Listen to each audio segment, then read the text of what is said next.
Thank you, Amelia. It's Puven, and all protocols observed. Can you just see my screen? I've shared it. We can, Puven, go ahead. Okay, great, brilliant. Yeah, thank you. So I'm going to go through very quickly, because we do know that um, we do have a very short time. So So the question was, what sort of stage of crisis are we in?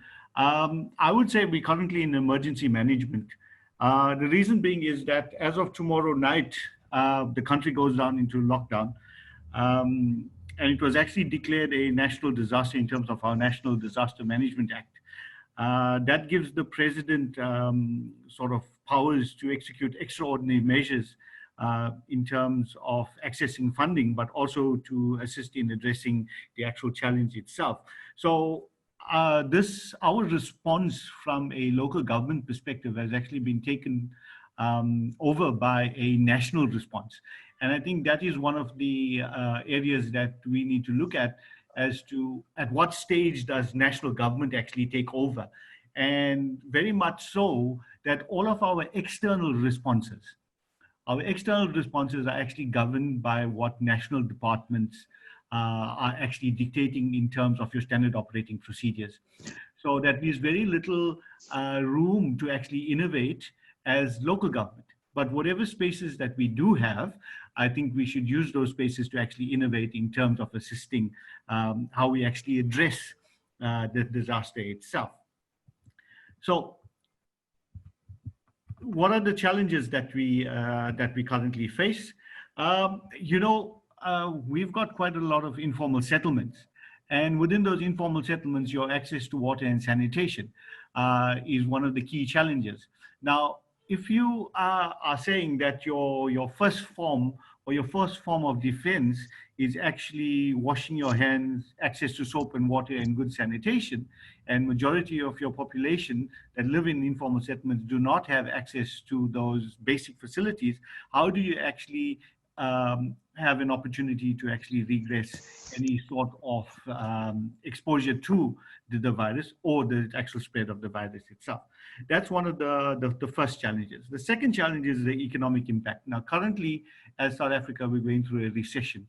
So what is the impact of this virus on the communities? Because as I said, we're going to national lockdown tomorrow where it's only essential services that would be open.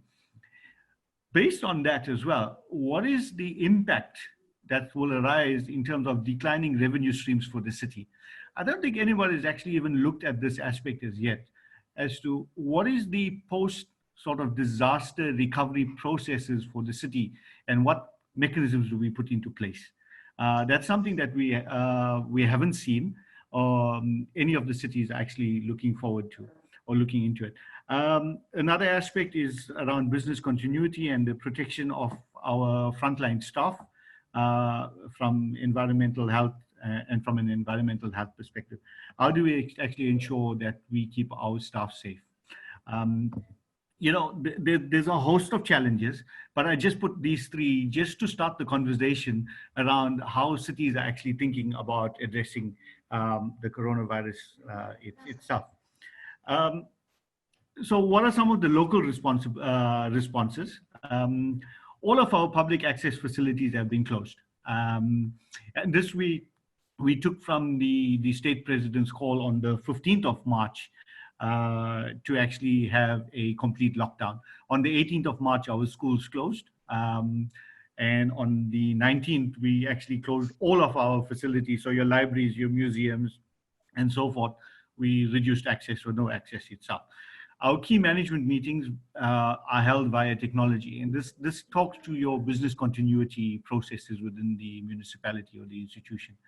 What are the mechanisms? Because you can't actually grind to a halt. Business needs to continue, especially if you are a service that actually, or an institution that delivers a service itself. We've developed what we call a war room. A war room actually meets on a daily basis, and it's got key officials that can actually take decisions.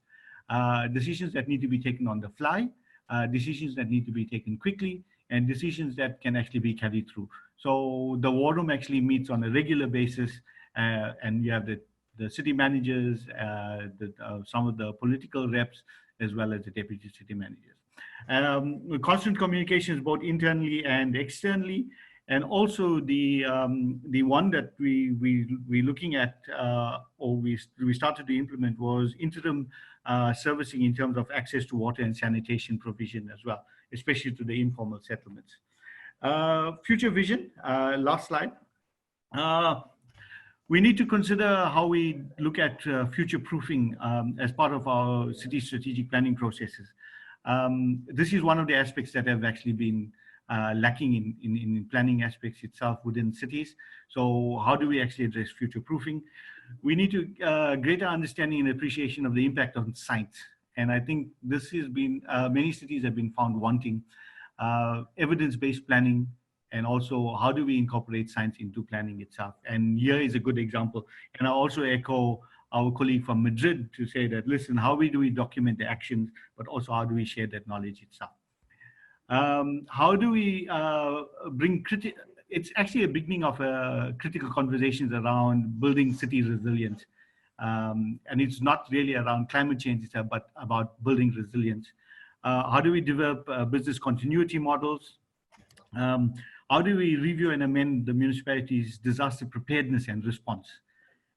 Post-disaster reconstruction, how do we review our norms and standards for public access with a view of protecting public health, but also improving methodologies relating to risk assessment and access to city-specific data is key if you're looking at risk assessments itself.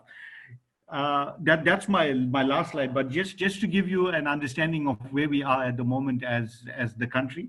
Our first coronavirus patient was diagnosed on the 6th. Currently, we're sitting on 209 as of today. So that's the level. Over 19 days, we moved from 1 patient to 709. Thank you, sir.